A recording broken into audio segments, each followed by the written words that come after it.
Hello friends, मैं सिर्फ सौरभ सिंघल। आप देख रहे हैं आरकेएस लाइव। आज अमेरिका और चाइना में ट्रेड टैरिफ को लेकर लंदन में बातचीत चालू हो गई है। इसका रिज़ल्ट क्या आता है ये एक आध दिन में पता चलना चाहिए। इंडिया में जो सभी तेलों का जो पोर्ट का स्टॉक है वो 7 लाख टन से कम हो गया है।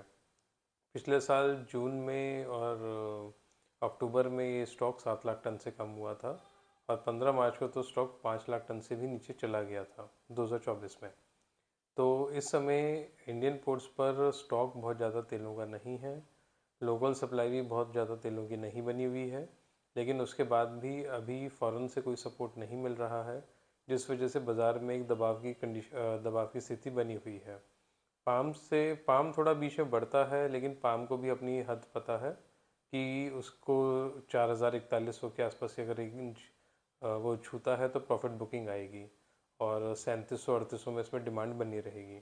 इस समय भारत की डिमांड पाम तेल में अच्छी है और जून में इंपोर्ट भी अच्छा होना चाहिए, लेकिन उसके बाद भी हम पाम तेल में कोई रैली नहीं देखते हैं।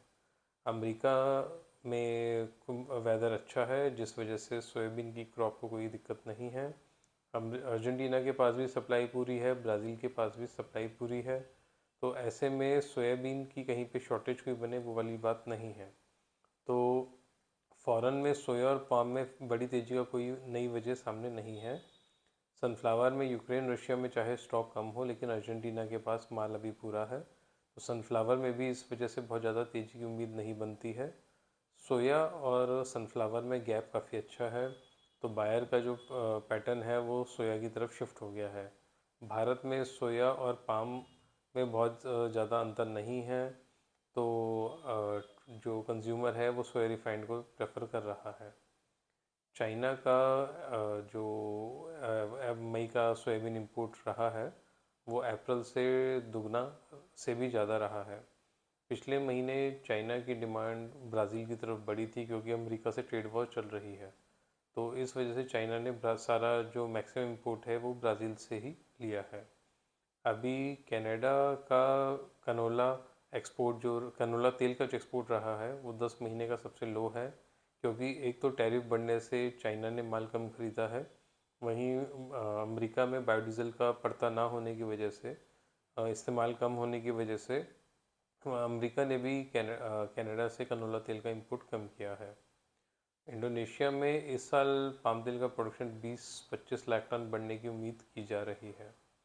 हम बात करते हैं ब्राज़ील की, तो ब्राज़ील में सरफ्राज करके जो एजेंसी है उसने 24-25 की क्रॉप 1785 लाख टन मानी है और 25-26 की क्रॉप 100 लाख टन उससे ज़्यादा मानी है। 24-25 में अब तक ब्राज़ील में करीब 64% सोयाबीन की सेल हो चुकी है, जो पिछले साल 72 थी और 5 साल का एवरेज 77% थी। लेकिन इस साल की बात करें तो अभी तक करीब 11% की सेल हुई है, जो पिछले साल 14% थी और 5 साल का एवरेज 20% रहा है।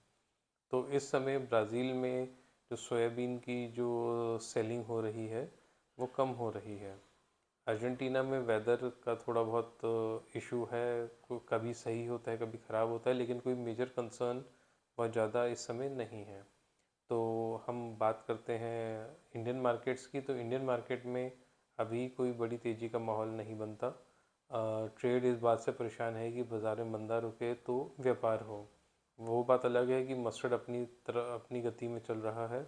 उसने एक बेंचमार्क 140 का लेवल पकड़ लिया है, जिसमें वो 2 रुपये किलो की रेंज में अपना मार्केट उठापटक हो रही है। आवक 5 लाख बोरी के आसपास बनी हुई है, जो बहुत ज़्यादा नहीं है, जिस वजह से सरसों तेल में मंदा नहीं बन पा रहा है। लेकिन अब चाइना ने हाल ही में यूरुग्वे से भी रेप मिल इंपोर्ट और सोया मिल इंपोर्ट को भी हरी झंडी दे दी है। तो हम बहुत ज़्यादा चाइना को रेप मिल भेजने के लिए ऑप्टिमिस्टिक नहीं हो सकते हैं। तो ऐसे में इंडियन मार्केट्स की टोन बहुत ज़्यादा बढ़िया नहीं बनी हुई है। मार्केट एक रीज़नेबल स्टेबिलिटी के साथ रुका हुआ है, लेकिन ट्रेड को जो तेज़ी चाहिए उसके लिए अभी कोई फंडामेंटल सामने नहीं है। तो आप सारी खबरें हमारे आर्गस लाइव ऐप पर आप देखते रहें और हमसे जो जो फीडबैक हो वो आप हमें देते रहें। आज के लिए इतना ही। Thank you.